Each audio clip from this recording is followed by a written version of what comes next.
Edir Macedo não é apenas um líder religioso. Ele se tornou uma das figuras mais influentes da história contemporânea brasileira ao construir um conglomerado que combina religião, comunicação, negócios e influência política em uma escala raramente vista no país.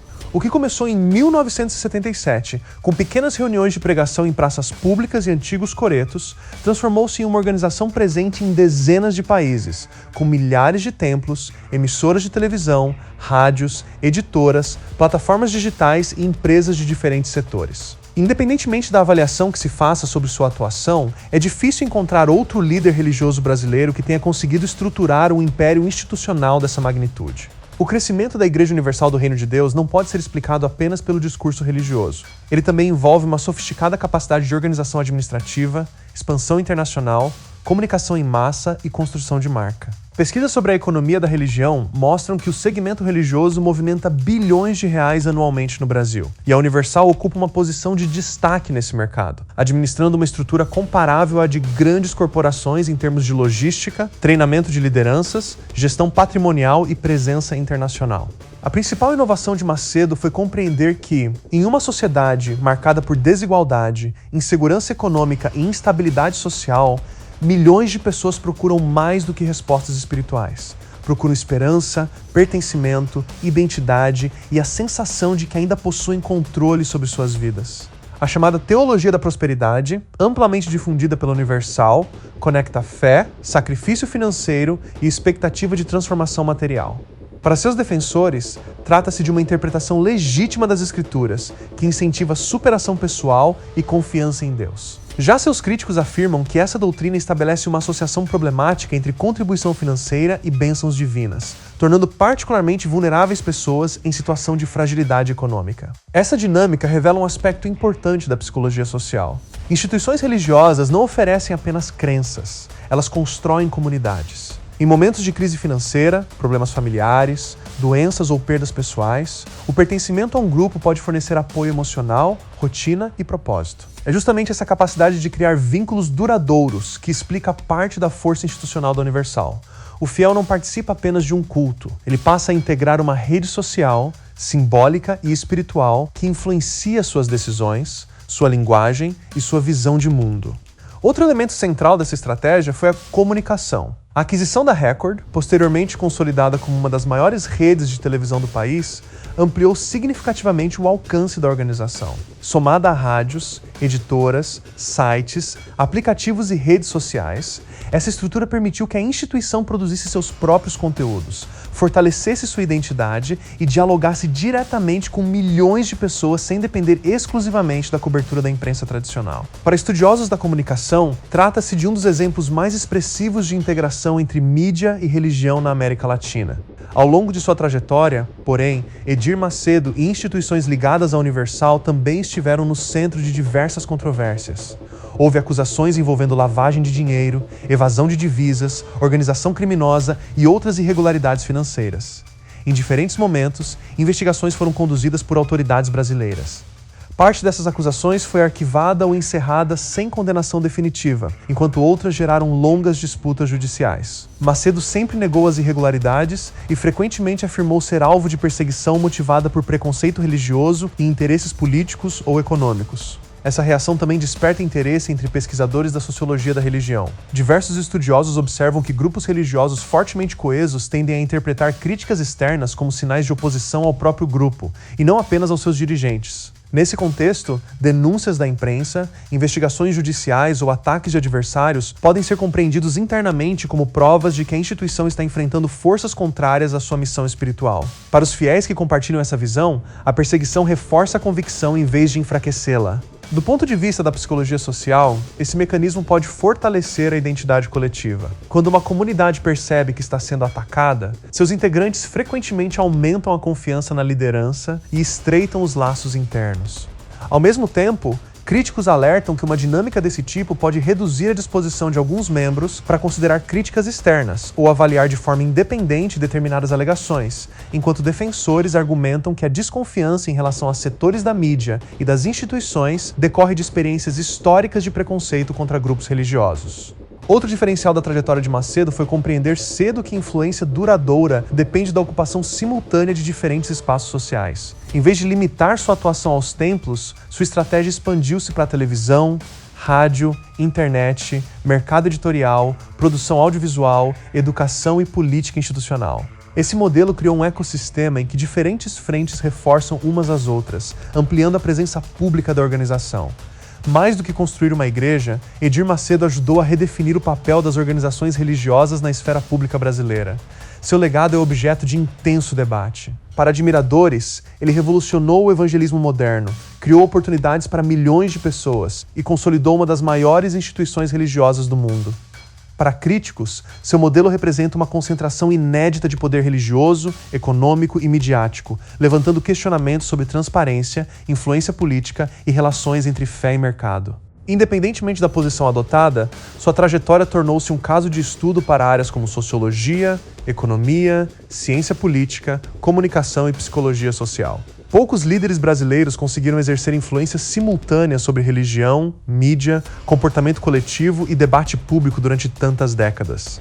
É justamente essa combinação de poder simbólico, capacidade organizacional e presença institucional que faz de Edir Macedo uma das figuras mais impactantes e também mais controversas da história recente do Brasil. A expansão para o setor financeiro, materializada pela participação do grupo ligado a Edir Macedo no Banco Digimais, instituição que sucedeu o antigo Banco Renner após mudanças societárias ocorridas ao longo dos anos, representa um novo estágio na diversificação de ativos associados ao ecossistema empresarial construído em torno da Igreja Universal. Mais do que uma simples entrada no mercado bancário, esse movimento evidencia uma estratégia observada em diversos conglomerados modernos, ampliar a atuação para diferentes segmentos econômicos e reduzir a dependência de uma única fonte de receita. Para analistas da economia da religião, essa diversificação é coerente com a evolução de grandes organizações religiosas contemporâneas. Ao longo das últimas décadas, instituições de grande porte deixaram de atuar exclusivamente na esfera espiritual e passaram a investir em comunicação, educação, mercado editorial, produção audiovisual,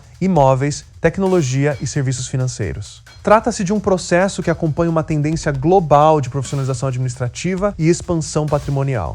No caso da Universal, críticos argumentam que essa estrutura integrada amplia significativamente sua capacidade de captação e circulação de recursos. Em tese, quanto maior o número de serviços oferecidos dentro de um mesmo ecossistema institucional, maior também pode ser o vínculo econômico entre a organização e parte de sua base de apoiadores. Já defensores afirmam que essa expansão representa apenas uma estratégia empresarial legítima de diversificação patrimonial, semelhante à adotada por inúmeros outros grupos econômicos. Pesquisas sobre a economia das igrejas neopentecostais mostram que sua força financeira está menos na existência de grandes doadores individuais e mais na extraordinária capilaridade da arrecadação.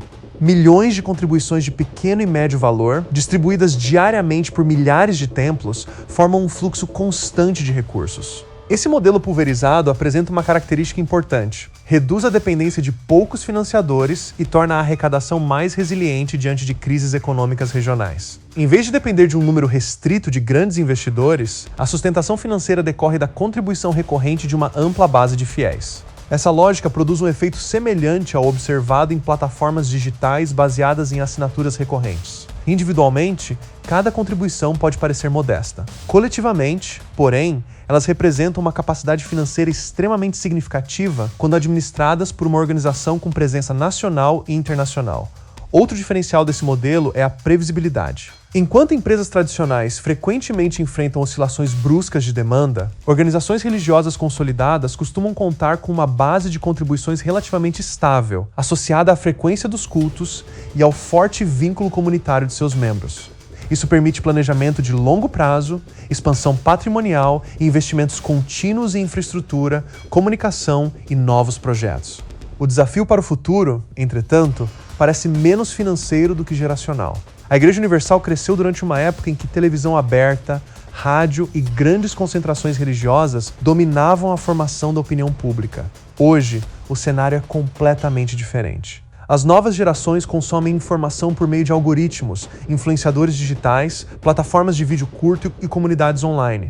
Jovens tendem a diversificar suas fontes de informação e, em muitos casos, demonstram menor fidelidade institucional do que gerações anteriores. Essa mudança obriga organizações religiosas de grande porte a reformular suas estratégias de comunicação. O púlpito já não compete apenas com outras igrejas, compete com TikTok, YouTube, Instagram, podcasts, inteligência artificial e uma quantidade praticamente infinita de produtores de conteúdo disputando atenção a cada segundo. Manter relevância nesse ambiente exige adaptação constante de linguagem, formatos e canais de distribuição. Também existe o desafio sucessório. Impérios altamente centralizados em torno de uma liderança carismática frequentemente enfrentam dificuldades quando chega o momento de transferir poder para uma nova geração de administradores. A história de grandes organizações religiosas, empresariais e políticas mostra que preservar a coesão institucional após décadas de liderança concentrada costuma ser um dos momentos mais delicados de sua trajetória. Os métodos utilizados pela Universal também permanecem objeto de intenso debate público. Críticos classificam determinadas práticas de arrecadação e comunicação como exploratórias ou excessivamente voltadas para interesses econômicos. Já a instituição e seus representantes sustentam que suas atividades seguem princípios religiosos legítimos, enfatizando gestão eficiente, evangelização e assistência espiritual aos fiéis. Essas interpretações refletem visões profundamente diferentes sobre o papel da religião, da contribuição financeira e da atuação institucional no espaço público. Independentemente dessas divergências, um aspecto parece consensual entre pesquisadores das áreas de sociologia, ciência política e comunicação. Edir Macedo demonstrou uma capacidade singular de integrar religião, mídia, gestão organizacional e influência pública em um mesmo projeto institucional. Sua trajetória ilustra como organizações religiosas podem exercer influência muito além da esfera espiritual, participando do debate público, investindo em diferentes setores econômicos e estabelecendo redes de atuação que dialogam com milhões de pessoas. Essa influência também deve ser compreendida à luz do contexto brasileiro. Em um país historicamente marcado por desigualdades sociais, serviços públicos insuficientes em diversas regiões e forte demanda por redes de apoio comunitário, instituições religiosas frequentemente ocupam espaços que ultrapassam a prática da fé. Elas oferecem acolhimento, identidade coletiva, orientação moral, assistência social e senso de pertencimento. É justamente essa combinação entre presença comunitária, capacidade organizacional e comunicação em larga escala que ajuda a explicar por que líderes religiosos de grande projeção conseguem exercer influência significativa sobre a vida social, econômica e política do país. Mais do que a história de um indivíduo, a trajetória de Edir Macedo revela uma transformação estrutural do Brasil contemporâneo. A ascensão de organizações religiosas capazes de atuar simultaneamente como comunidades de fé, grupos de comunicação, instituições empresariais e atores relevantes no debate público. Concorde-se ou não com seus métodos, trata-se de um fenômeno que continua sendo estudado por pesquisadores justamente por sua dimensão, complexidade e impacto duradouro na sociedade brasileira.